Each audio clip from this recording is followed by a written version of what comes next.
Panorama group, जो सोचता है वो करता है। आपके अपने सपनों का आशियाना। नमस्कार, स्वागत है आपका सिटी पोस्ट लाइव में। मैं हूं मुस्कान। नितिन नवीन के बीजेपी के राष्ट्रीय कार्यकारी अध्यक्ष बनने की इनसाइड स्टोरी हम बताने वाले हैं, क्योंकि नितिन नवीन को बीजेपी का राष्ट्रीय कार्यकारी अध्यक्ष चुना गया है। इससे बेहद चौंकाने वाला फैसला माना जा रहा है। नितिन नवीन को बीजेपी का राष्ट्रीय कार्यकारी अध्यक्ष चुने जाने के बाद सबके मन में यही सवाल है कि आखिर नितिन नवीन की प्रोफाइल में प्रधानमंत्री नरेंद्र मोदी, गृह मंत्री अमित शाह ने क्या देख लिया कि इतने बड़े पद के लिए चुना गया है। इस पर बातचीत करने के लिए हमारे साथ मौजूद हैं chief editor Shrikant Pratyush sir. कैसे देख रहे हैं इसको? यह नियुक्ति सिर्फ एक पद पर बदलाव नहीं है, बल्कि यह बीजेपी और आरएसएस द्वारा नेतृत्व की अगली पीढ़ी को कमान सौंपने की सबसे बड़ी कवायद के रूप में देखी जा रही है। इनसाइड स्टोरी क्या है? सबके मन में है कि नितिन नवीन की अचानक किस्मत कैसे बदल गई। देखिए, सूत्रों के हवाले से जो खबरें आ रही हैं कि इस बड़े फैसले की नींव छत्तीसगढ़ की राजधानी रायपुर में रखी गई थी। पिछले हफ्ते रविवार का दिन केंद्रीय गृह मंत्री अमित शाह छत्तीसगढ़ प्रवास पर थे और वहां उन्होंने नितिन नवीन के साथ एक लंबी बातचीत की थी, गोपनीय बातचीत की थी। और कहा जाता है कि छत्तीसगढ़ प्रभारी रहते हुए भूपेश बघेल की सत्ता उखाड़ने में नितिन नवीन ने अहम भूमिका निभाई थी। शाह की गुड बुक में पहले से ही वो थे और सूत्रों का कहना है कि इसी बैठक में शाह ने उन्हें इस बड़ी जिम्मेवारी देने का संकेत दिया था। और रायपुर से ग्रीन सिग्नल मिलने के बाद नितिन नवीन अगले ही दिन सोमवार को दिल्ली पहुंच गए थे और वहां उन्होंने बीजेपी के राष्ट्रीय अध्यक्ष जेपी नड्डा, राष्ट्रीय संगठन महामंत्री बीएल संतोष, सबके साथ अलग अलग मुलाकात की थी। इन बैठकों में उनकी भूमिका और जिम्मेदारियों का खाका खींचा गया और यह फैसला बताता है कि पीएम मोदी 2009 और 2034 के चुनाव के लिए 2009 और 2029 कहिए 2029 और 2034 के लोकसभा चुनावों के लिए अभी से एक ऐसा नेता तैयार करना चाहते हैं जिसके पास अगले 15-20 साल तक पार्टी के लिए काम करने की ऊर्जा हो। तो नितिन नवीन की उम्र 45 साल है और अभी 20 साल वो जमकर काम कर सकते हैं। तो युवाओं के हाथ में बागडोर देने की तैयारी के रूप में इसको देखा जा रहा है। सर, अभी आपने कहा, लेकिन सर उससे तो ये पता चल रहा है कि मोदी और शाह के बाद पीढ़ी को तैयार कर रही है बीजेपी। हाँ, अगली पीढ़ी की तैयारी है। मैंने वही कहा कि अब यंग और एनर्जेटिक विजन वाले नेता को आगे लाने की कोशिश है। नितिन नवीन उस पीढ़ी का प्रतिनिधित्व भी करते हुए दिखाई देते हैं जो डिजिटल इंडिया और न्यू इंडिया की भाषा समझती है। 45 साल की उम्र में राष्ट्रीय अध्यक्ष के पद तक पहुंचना बहुत बड़ी बात है और ये दर्शाता भी है कि पार्टी अब वाजपेयी आडवाणी युग से पूरी तरह से निकलकर मोदी शाह के बाद की पीढ़ी को पार्टी की कमान सौंपने की तैयारी कर रही है। और राष्ट्रीय अध्यक्ष बने हैं तो पैराशूट से लैंडिंग तो हुए नहीं हैं। हाँ, उन्होंने भारतीय जनता पार्टी के लिए बहुत काम किया है। हाँ, युवा मोर्चा में सालों तक परफॉर्म किया है और वे भारतीय जनता पार्टी युवा मोर्चा के राष्ट्रीय महामंत्री भी रह चुके हैं। संगठन की रग रग से वाकिफ हैं और बहुत ही शांत सरल स्वभाव के हैं और बहुत महत्वाकांक्षी नहीं है। तो इसलिए बीजेपी ने उनको चुना है। सर, नितिन नवीन के बारे में थोड़ा बताइए, उनके बारे में जनता, जो हमारे ऑडियंस है वो भी समझे कि नितिन नवीन कैसे रणनीतिकार है। देखिए, नितिन नवीन चुनावी राजनीति के खिलाड़ी हैं। हाँ। और उम्र भले कम है, सीधे साधे जरूर लगते हैं, लेकिन ये सच्चाई है कि पटना की बांकीपुर सीट से लगातार 5 बार से चुनाव जीतते आ रहे हैं। उन्होंने 2020 में शत्रुघ्न सिन्हा के बेटे लोको सिन्हा को और पुष्पम प्रिया जैसी हाई प्रोफाइल उम्मीदवारों को लाखों वोटों से हराया और वो साबित किया कि वो जमीन पर कितने मजबूत हैं, जमीनी पकड़ उनकी कितनी मजबूत है, आम लोग उनको कितना पसंद करते हैं। और नितिन नवीन के करियर का टर्निंग पॉइंट 2023 का छत्तीसगढ़ चुनाव था।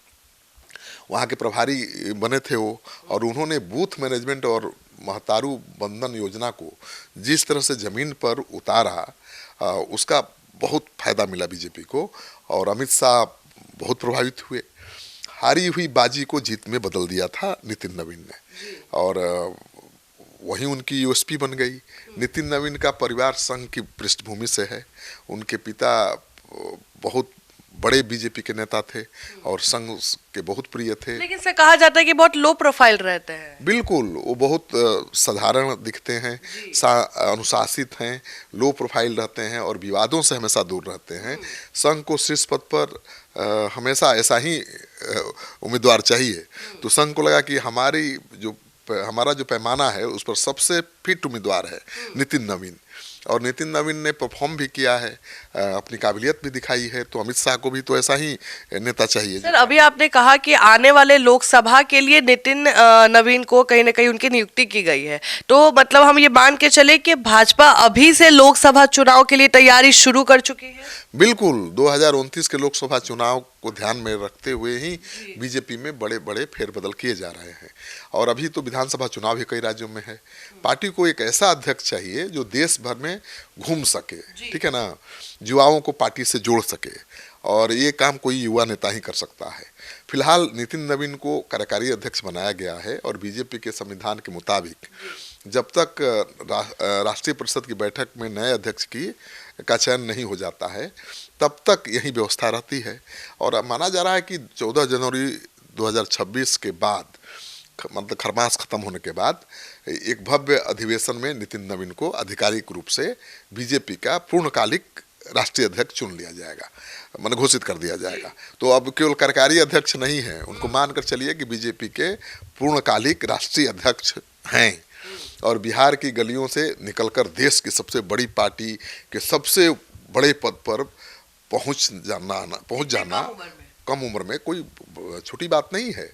और नितिन नवीन की यात्रा बताती है कि बीजेपी में कार्यकर्ता के लिए आसमान ही सीमा है, मतलब कोई सीमा नहीं है।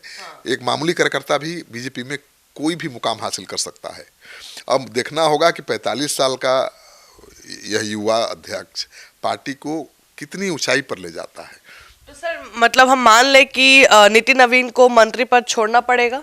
अब देखिए, नितिन नवीन को मंत्री पद उनके लिए अब क्या मायने रखता है, बिहार सरकार का मंत्री या कहाँ बीजेपी का राष्ट्रीय अध्यक्ष। सर, दोनों हाथ में लड्डू हो तो ज्यादा नहीं। अब वो बिहार के अध्यक्ष थोड़े हैं, वो बिहार बीजेपी के प्रदेश अध्यक्ष थोड़े हैं, वो राष्ट्रीय पार्टी है बीजेपी, उसके राष्ट्रीय अध्यक्ष है भाई।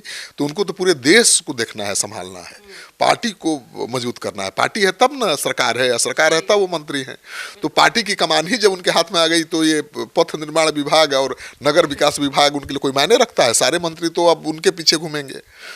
तो नितिन नवीन तो इतने सरल स्वभाव के हैं कि उम्र में कोई भी बड़ा हो उसका पैर छूकर आशीर्वाद लेते हैं, कोई घमंड नहीं, कोई अभिमान नहीं। लेकिन अब तो पार्टी के राष्ट्रीय अध्यक्ष हो गए, अब तो वो नेता भी उनके आगे हाथ जोड़कर खड़े नजर आएंगे जिनको प्रणाम करते थे, पैर छूकर आशीर्वाद लेते थे। तो ये समय समय की बात है। तो नितिन नवीन बहुत बड़े पद पर पहुंच चुके हैं, तो मंत्री पद तो अब इस्तीफा कभी भी दे सकते हैं। लेकिन सबसे बड़ा सवाल ये है जो विपक्ष उठा रहा है कि वो रबर स्टैंप है। मतलब रबड़ स्टैंप मतलब बीजेपी ने उनको इसलिए राष्ट्रीय अध्यक्ष बनाया है कि अमित शाह और नरेंद्र मोदी उनका इस्तेमाल जैसे चाहे कर लें। मतलब नितिन नवीन महत्वाकांक्षी नहीं है, उनको जो मिल जाए उसी पर संतुष्ट रहते हैं, और जो काम दे दिया जाए उसको पूरी दिल से काम करते हैं। तो मुझे लगता है कि नितिन नवीन किसी के लिए चैलेंज नहीं बन सकते हैं, न अमित शाह के लिए, न मोदी जी के लिए, न बीजेपी के लिए। तो बहुत सोच समझकर बीजेपी ने उनको राष्ट्रीय अध्यक्ष बनाया है, ऐसा विपक्ष अब आरोप लगा रहा है। विपक्ष से कहना है कि नितिन नवीन को बैठाकर अब अमित शाह पार्टी को अपने हाथ में ले रहे हैं। अच्छा। लेकिन ये कहना, ऐसे देखना तो मुझे नहीं लगता कि उचित होगा, क्योंकि इस तरह से तो कोई भी आरोप लगा सकता है। नितिन नवीन का मजेदार होने वाला आने वाला चुनाव। बिल्कुल, अब बीजेपी का स्वरूप ही बदल सकता है। बीजेपी में युवा नेताओं की एक बड़ी फौज दिखाई दे सकती है, क्योंकि बीजेपी में जब जब इस तरह का बदलाव हुआ है तो पार्टी का पूरा स्वरूप बदल गया है। आपने देखा, पहले आडवाणी और अटल जी के हाथ में पार्टी हुआ करती थी, वहीं पार्टी के चेहरा हुआ करते थे।